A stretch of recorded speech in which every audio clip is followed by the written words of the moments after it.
Next ہیں جی ندیم خلیل ہیں کراچی سے. وہ کہتے ہیں سرکاری جامعات میں مستقل وائس چانسلرز کی تعیناتیوں کے کیس کی سماعت کے دوران چیف جسٹس نے ریمارکس دیے کہ یونیورسٹیاں پاکستان کا مستقبل ہیں. منظم طریقے سے پاکستان کے مستقبل کو تباہ کیا جا رہا ہے. ملک میں سب کچھ آہستہ آہستہ زمین بوس ہو رہا ہے. حکومتیں تعلیم کے معاملے میں سنجیدہ نظر کیوں نہیں آتی؟ درد دل کے ساتھ بات کی ہے چیف جسٹس نے. بات ٹھیک ہے جزوی طور پہ، لیکن پہلے یونیورسٹیاں کون سی توپ چلاتی رہی ہیں؟ یہ زوال کا سفر ہے. گورنمنٹ کالج لاہور کے جو سپر سٹارز ہیں ان جیسا کو پچھلے 20 سال میں آیا ہو تو مجھے بتا دیں. پنجاب یونیورسٹی کا دیکھ لیں، میں خود وہاں کا پڑھا ہوں. یہ یونیورسٹیاں پاکستان کا مستقبل نہیں ہے. جیسے مسجدیں بڑی ہیں، ہماری اخلاقی حالت کیا ہے؟ کوئی چیز خالص نہیں ملتی. دودھ سے لے کے بیسن تک میں ملاوٹ ہے، دوائیں جعلی ہیں، تول پورا نہیں ہے، کچھ دکھا کے کچھ بیچ دیتے ہیں. میں غلط کہہ رہا ہوں بھائی؟ مستقبل ہوتا ہے جب جینون چیز ہو. یہ وزیر اعظم ہے، یہ وزیر اعظم ہے، یہ ڈیموکریسی ہے اس ملک میں. یہ ڈیموکریسی ہے؟ جانداری سے بتائیں مجھے. پاکستان اسلامی ہے، اسلامی جمہوریہ پاکستان. اسلام کا اتنا سا سایہ بھی اگر آپ کو نظر آئے، ظواہر ہیں، دعائیں مانگ رہے ہیں، فلانا ہو رہا ہے، مسجدوں میں جا رہے ہیں آ رہے ہیں، اخلاقیات کا عام کیا معیار ہے؟ قدم قدم پہ بھکاری ہیں. حدیث مبارک ہے کہ وہ بھکاری جو ہوتا ہے وہ ذبح کیے ہوئے مقروض یا بھکاری جو ہے ذبح کیے ہوئے جانور کی مانند ہے. تو ہماری سڑکوں پہ جانور پھر رہے ہیں. نمائشی قسم کی صدقہ خیرات ہوتا ہے. حکم کیا ہے؟ دائیں ہاتھ سے دو، بائیں کو پتہ نہ چلے. تو اس لیے بھائی میرے، جو جج صاحب نے کہا ہے انہوں نے درد دل کے ساتھ ایک بات کی ہے، لیکن یونیورسٹیاں نہیں، جینون یونیورسٹیاں. ویسے تو جمہوریت بھی بہت اچھی ہے، پر جینون ہو نا. یہ خون پی رہے ہیں چند خاندان جب سے میں نے ہوش سنبھالا. ہوئی بھیڑیے، یعنی جو بندہ، اب آپ سے میں کیا بات کروں، ایک سے ایک بڑھ کے ڈکیت ہے. پالیٹکس میں آنے سے پہلے ان کا سٹیٹس چیک کر لیں، اور اگر اس میں بڑھوتری میرٹ پہ ہوئی ہے انہیں کہیں ٹیکسز نکالو. نواز شریف جب سیاست میں آیا ہے اس سے 1 سال پیچھے، 2 سال پیچھے، 3 سال پیچھے آپ پتا کر کے دیکھ لیں یہ لوگ کتنا ٹیکس دیتے ہیں.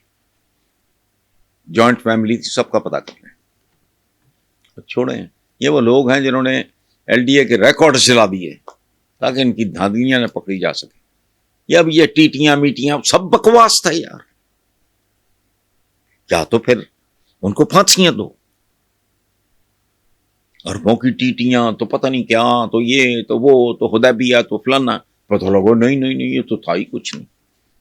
یعنی جھوٹ کا ایک انبار کھڑا کیا، اس پہ اربوں روپے کاسٹ آئی ہوگی. پتہ کر کے دیکھ لیں، کوئی والی وارث ہے نہیں. ایک ہی لاٹھی سے ہانکنا مناسب نہیں ہے. دیکھنے والی بات یہ ہے کہ ان میں سے بدماش، ڈاکو، چور، لٹیرے کتنے ہیں اور جینون لوگ کتنے ہیں. جنہوں نے ہر پراپرٹی ڈکلیئر کی ہوئی ہے، آن ریکارڈ ہے. آن ریکارڈ ہونے کا مطلب یہ ہوتا ہے کہ میرے پاس جو کچھ ہے اگر میں نے ڈکلیئر کیا ہوا ہے تو اس کا مطلب میں نے اس کا ٹیکس بھی دیا ہوا ہے، میں نے سارا کچھ دیا ہوا، جسٹیفائڈ ہے. پھر جائیں. پاکستان کے تو پریکٹیکلی حالات بھائی میرے یہ ہیں کہ میں خود کہہ چکا ہوں، میں تو خود شفٹ ہونے کا سوچ رہا ہوں.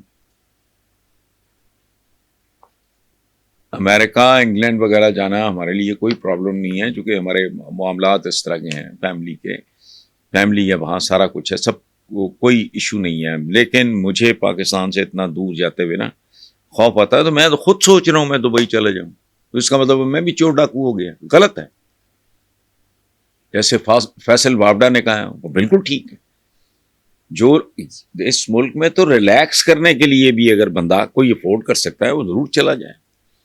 یہاں کچھ میرے سگے بھانجے کا بزنس ہے وہاں، وہ امریکہ سے پڑھ کے آیا ہے، اس کے بعد اس نے وہاں اس کا آفس ہے، وہ سارا فریکوینٹلی آتا جاتا رہتا ہے. اچھا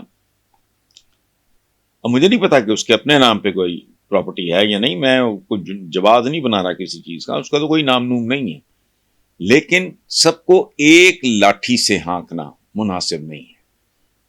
کئی لوگ ہیں جن کا وہاں کاروبار بھی ہے، وہاں بھی ہے، یہاں بھی ہے، وہاں اگر انہوں نے رینٹ شینٹ سے بچنے کے لیے، اور ایک آسودہ ہے کمفرٹیبل جگہ پوری دنیا میں کافی آوارہ گردی کی ہے، میں آپ کو سچی بات بتاؤں، اسکینڈینیویا کے 3 ملک، سویڈن، ناروے، ڈینمارک، ایک سوئٹزرلینڈ، باقی یورپ بھی نہیں، امریکہ بھی نہیں، یا دبئی جہاں لا اینڈ آرڈر ہے۔ پاکستان میں تو یہ عجیب و غریب سا ہی ملک ہے، اپنی سمجھ سے نکل گیا ہے، یہ میری سمجھ سے۔ ایک لڑکا پورا خاندان کھا گیا ڈیفنس میں، پتہ نہیں کیا نام تھا اس کا، لانڈا 15 16 17 سال کا، کیا ہوا اس کو بھی انہوں نے دبا کے رکھا ہوا ہے کہ جب بالکل لوگ بھول بھال جائیں گے تو کچھ چکر چلائیں گے، نکال لیں گے۔ ایک لڑکی ذبح کر دی تھی اسلام آباد میں، پتہ نہیں کیا اس کا عجیب سا نام تھا لڑکی کا، تو لڑکے کا نام بھی میں بھول رہا ہوں، 1.5 سال پرانی بات۔ سندھ میں اس کا بھی میں نام بھول گیا ہوں، بڑا مشہور کیس تھا، پہلے اس کو داماد بنا کے رکھا ہوا تھا قاتل کو، اس کے بعد فارغ ہو گئے۔ کوئٹہ میں وہ آپ نے بھی دیکھا ہوگا، پوری دنیا نے دیکھا ہے، ایک بندہ تھا اس کے پاس ایس یو وی تھی، لینڈ کروزر ٹائپ کو گاڑی، کانسٹیبل ڈیوٹی پہ کھڑا، روند کے چلا گیا، وہ بھی رہا ہو گیا۔ تو اس طرح کے ملک میں جو بندہ افورڈ کر سکے وہ کہتا ہے یار یہ کیا عذاب ہے، کیا اذیت ہے۔ اور یہ کوئی پاکستان پہ فوکس نہیں ہے، وہ تو اوور آل پوری دنیا، اس میں ہندوستان بھی ہے، اس میں سعودی عربیہ اور باقی بے شمار ممالک ہیں، بے شمار ممالک ہیں۔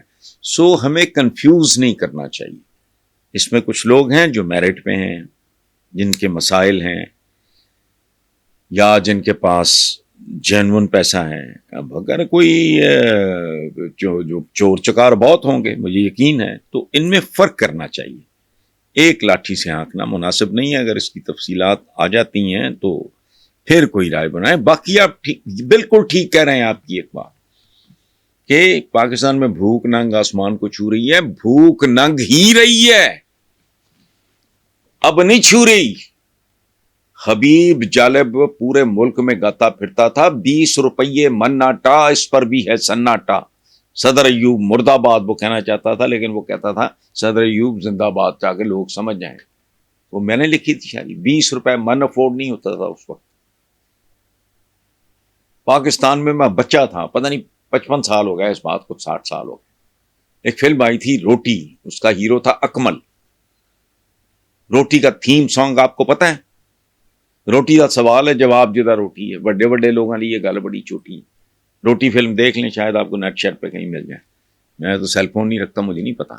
تو پاکستان میں بھوک ننگ بڑھتی بڑھتی یہاں آئی ہے، یہاں خوشحالی کبھی بھی نہیں رہی۔